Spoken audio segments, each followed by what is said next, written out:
I Like by Men Without Hats. That was their follow-up single to their big hit, The Safety Dance, from the breakthrough album in the U.S., Rhythm of Youth. With me now is a founder and the lead singer of the band, Ivan Doroschuk. Thank you for coming on Revenge of the 80s with me, Ivan. Hey, my pleasure. Now, you're on tour. How's that going so far? We're having a blast. We just did Las Vegas, and it was awesome. It's been a while since you've been in the States, right? Yeah, it has been 20 years. 20 years. We missed you. Yeah. As for Men Without Hats, you documented the band's past history quite well on the official website. 3 words that would define the earliest days of Men Without Hats are multiple lineup changes. And there were many. Talk about them and how the group formed before getting into the studio to record your first EP, Folk of the 80s. Yeah, well, we made a family tree the other day, and we calculated there's been over 30 members, and of which I'm the only constant. So I kind of started the band when I was going to university. I was studying film and communications, and met a lot of like-minded people there. And it was the end of the 70s, and that's when things were starting to happen with this whole movement. And since I had a background in music and I had a love for progressive rock music and disco, I put it all together and formed a new wave band. The band's best known for its synth-based rhythms and your deep, distinct vocals, Ivan.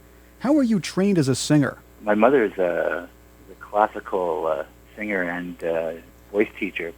So I grew up in a house full of music, full of classical music. My dad was also a musician. I started listening to a lot of stuff like Roxy music. Brian Ferry was very instrumental in helping me shape my vocal characteristics. David Bowie too.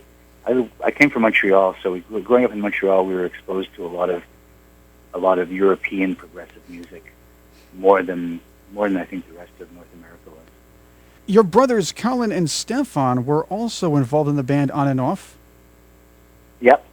Colin has been joining us for shows. Colin made a few guest appearances on our Canadian tour, and he'll probably be showing up at some dates on the American tour too.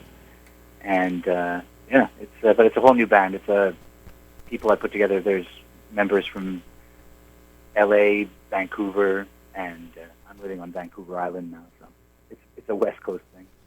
Men Without Hats, Ivan, is not just a quirky new wave band. The name itself is a form of a rebellion in a way. Ivan, talk about how the band name came about.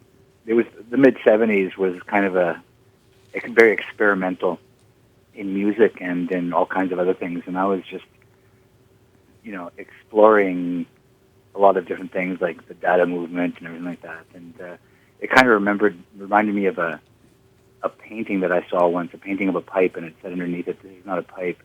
And that's the kind of name that I was trying to get for Men Without Hats. And just a kind of a concept of, kind of a new concept of 3 known words put together that would make something new that didn't, could mean anything that people wanted it to mean. And that's kind of what we came up with.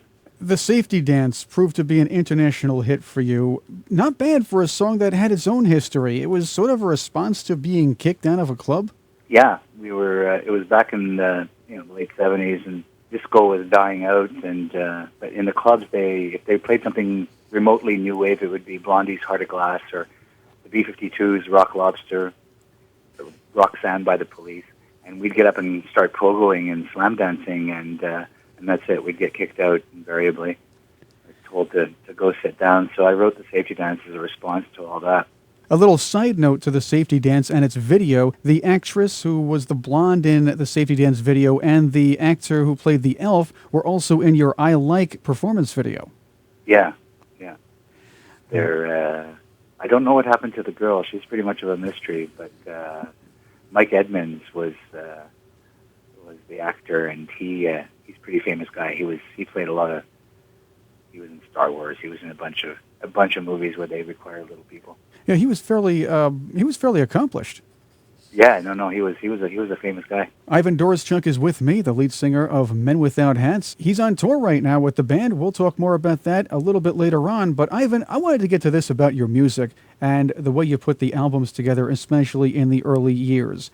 A unique aspect to those albums, I'm talking about numbers 2, 3, and 4, Rhythm of Youth, Folk of the 80s Part 3, and Pop Goes the World, You led them off with a short lead-in track that set the tone for each of these albums. Rhythm of Youth, you led off with Ban the Game. The lead track of Folk of the 80s Part 3 was No Dancing, and there was a special sort of baby intro to Pop Goes the World. Talk about the importance those intros had to each album. They were just, that's, like you said, they set the tone for the whole thing, and it helped kind of consolidate the concept, the very, very loose concept that some of these songs were sort of being tied together with, and that was it. There was just I like to put little musical intros and just sort of put them here and there. The fans are actually asking me to play more piano on stage, which we're starting to do now. So it's to be able to put those little intros live. So that's what we're up to.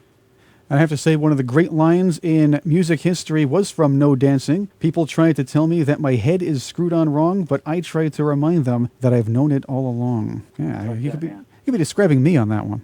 While Men Without Hats were, as a rule, very catchy and danceable, there was a lot behind many of the tracks as well.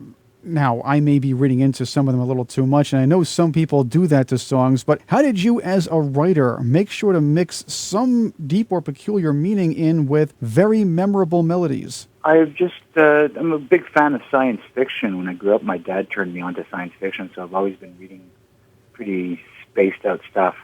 And I always appreciated that in the lyrics of the bands that I liked. I always liked lyrics that were a bit more adventurous and a bit more, a bit more trippy than just your usual guy meets girl and goes for a drive and whatever type of songs. And so that's, the melodies are just they're catchy because I grew up liking a lot of pop music. I was grew up with the Beatles. The Beatles taught me how to write a good song, and the Sex Pistols taught me how to get out there and do it. That's basically where I come from. A vast array of influences: Brian Ferry, David Bowie, the Sex Pistols, and the Beatles. Mm-hmm. Quite eclectic.